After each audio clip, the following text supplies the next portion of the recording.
आप सभी को नमस्कार। स्वागत है आपका आपके अपने चैनल दादू योगा हब में। हम काफ़ी समय से एक्टिव नहीं हो पाए इस चैनल पे, तो आज हम बात करने वाले हैं। एक छोटा सा नुस्खा लेके आया हूँ मैं, जिसको बार बार जुकाम होता है, रोग प्रतिरोधक क्षमता के लिए, खांसी जुकाम के लिए, जिसको गले में खराश रहती है, जिसको डस्ट एलर्जी है और जिसको साइनस का इशू है, नाक की हड्डी का बढ़ना, ये सब आपको इसमें ये नुस्खा आपका कवर करेगा।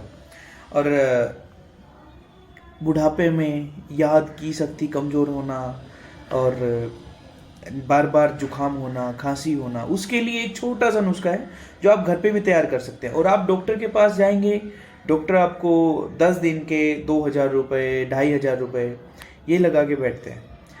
आज हम एक छोटा सा नुस्खा है, बट एक बार लेना पड़ेगा, थोड़ा सा पैसा लगेगा, लेकिन आपको बहुत बहुत बहुत ही ज़्यादा रिलीफ देगा। हम चलते हैं एक मेडिसिन की तरफ जो आप खुद से बना सकते हैं। और इसका कोई वो नहीं है, कोई परहेज नहीं है, बस परहेज इतना है कि आपको खटाई वगैरह जो इमली से बनी होती है, आम अमचूर से बनी होती है और दूध से बनी हुई चीज़ें थोड़ा सा अवॉइड करनी है। और कोई आपका इसमें परहेज नहीं रहेगा, एक ठंडी चीज़ों का बस।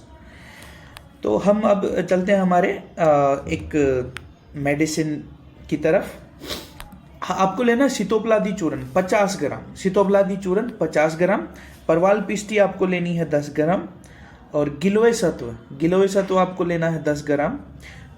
त्रिकटु चूर्ण ये पंसारी से आपको मिल जाएंगे, या फिर आयुर्वेदिक मेडिसिन जहाँ से मिलती हैं आपको वहाँ से मिल जाएंगे। त्रिकटु चूर्ण 30 ग्राम, अभ्रक भस्म 10 ग्राम, त्रिभुवन कीर्ति रस 5 ग्राम।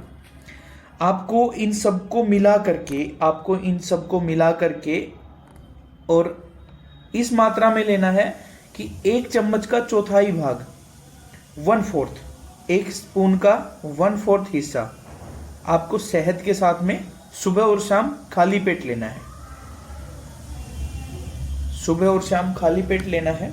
इसके साथ साथ आप एक पतंजलि का 60 बिंदु तेल आता है, या फिर आपका बैद्यनाथ का भी आता है।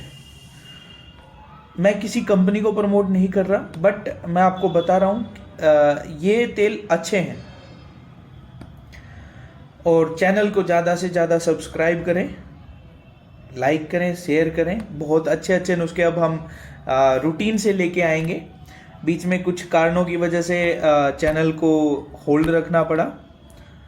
सभी को प्रणाम। चैनल को सब्सक्राइब करें, लाइक करें, शेयर करें।